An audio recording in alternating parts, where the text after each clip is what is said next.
And we're back. It's Be Lifted Up, your guide to living an abundant life. And we are here with none other than the brains, the beauty, and the brains behind Stocks and Stiletto Society, over 100,000 women worldwide. And one of the things that we talked about in the first segment, Cassandra, is making investing palatable, and then Alfred stretched that, and I want to even stretch it further. I think what you do for women, and I know a lot about it because I'm a woman business owner, but we also at Diverse and Engage, we have corporate partners where we facilitate masterminds for women who are WeBank or NMSDC certified, $2 to $10 million and above. And here's what makes it, and I think you do well, it's community.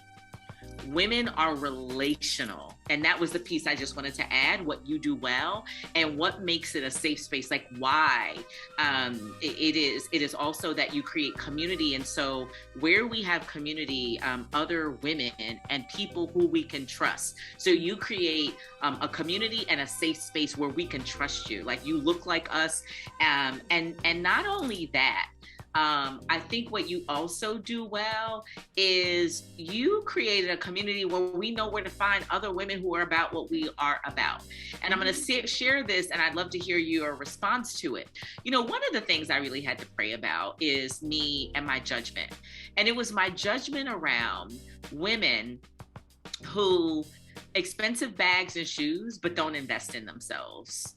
I really have had issues with that.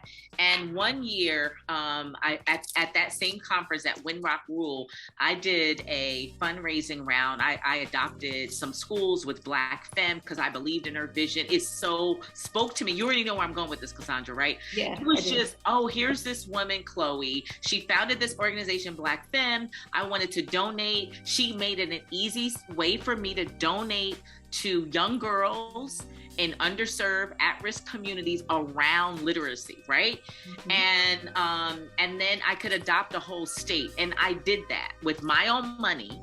And then I opened it up to, I can use my business platform. This is called a private and public partnership. So I did a fundraising round at that event. And I think we raised like 10,000. I gave her like 10, and then I had added. And I could feel myself in judgment about people who are in the room who are, they like to show big receipts and how much money they make and handbags and shoes. And it drives me insane. And I think there's a new measure and metric is how much you give away or how much you invest. And so I'm coming back to you, Cassandra. After that, I made a definitive decision that I wanted to be aligned with women who invest. Mm-hmm. I wanted to be aligned with women who write checks. Mm-hmm. And so I know what you did is you solved the problem for me is like, well, where are the women who invest, who write checks? Not the women who are attracted. Like, don't talk to me about my shoes. My shoes are cute. I don't want to talk about my shoes. I don't want to talk about my shoes, right? And so, and I had to pray about that and get over it. But like, you feel me, Alfred, Cassandra, do you feel me about handbags? I absolutely feel you. Yes. So let me give it back to you. So that's what you do well. You make it easy. So if y'all are listening right now and you want to find women who are about wealth building and learning and not just handbags and shoes, Cassandra has done that. So go. Absolutely. You hit the nail on the head. We have created community, and oftentimes I refer to it as a financial sorority because we really focus on money and what we can do to bring more wealth and economic prosperity to our communities. And the beautiful thing about the community that I've built is that it's collaborative. So no one is trying to, stab someone else in the back. We are really working together as a huge unit to really shift this paradigm when it comes to where we are in the economic landscape as Black people, and more so as Black women, because our wealth actually pales in comparison to our counterparts. So how do we close that gap? We have to work together as a unit in order to do that. So we write checks, we invest in startup companies.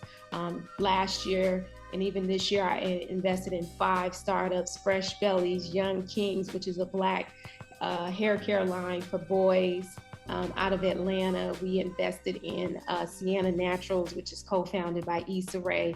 And we really need Black women to invest in other Black women-led businesses because venture capital is just not available to us. So we got to go to our own in order to do that. What better way to get a check from a group of Black women who are going to be heavily invested in your success, in the progression of your company, right? And so we need more women who can open up those expensive handbags and write a $10,000 or $50,000 check without blinking. And also being exposed to other investment opportunities. Like this year, we got exposed to investing in hotels that give residual income. Who would have thought that? Another Black woman brought that opportunity to us. And now we have a group of about 10 women who are banding together to invest in hotels, both stateside and also offshore in places like Dominican Republic and Puerto Rico. You know, Cassandra, Dee is not the only one that has to do my judgment issues. And I want to say it's not just women. It's very easy to point to women's designer bags and their designer shoes. But the truth is, a big part of my own education and my years of Black enterprise and what we try to communicate is that wealth is not what you can own and buy. Wealth is the capacity to invest and give away.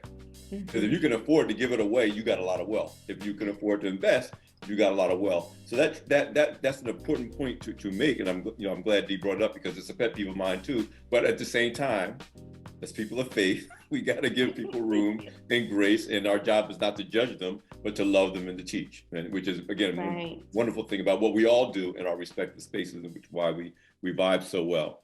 But I also want to kind of focus on this idea and make sure our audience understands when we talk about the wealth gap. We're talking about a racial wealth gap in America. And depending on whose numbers you believe, and I think that the prevailing number that's used most of all is that the average net worth of a Black household is somewhere at $17,000 or less, and the average net worth of a white household is $171,000 plus. So basically a 10-to-1 ratio. Now, we didn't create the wealth gap. We could do a whole another series of shows on how that gap came about, but we do have to take some actions on our own to begin to close those wealth gaps that exist. And we are born and created with the capacity to create wealth. God gifted us, all of us, with that capacity. So it is very, very important to understand when we talk about closing the wealth gap, that's what we're talking about. And you're right, we can't do it without community. We can't do it without changing the mindset about investing. And most importantly, you can't really be wealthy if you don't have the faith and the capacity to give. So, talk a little bit about that, this idea of, again, faith over fear, if you're really going to talk about achieving what is basically a wealthy mindset before you even get into wealth in actuality. Listen, in fact, hold that thought, because I don't want you to have to run out of runway. Listen, guys, we're going to bring it back after this break. You're listening to Be Lifted Up, your guide to living an abundant life with me, Alfred Edmonds Jr., and my co-host and partner, and I want to say partner in crime, let's say partner in grace, DC Marshall. And we're here with Cassandra Cummings of the Stocks and Stiletto Society. We'll be right back.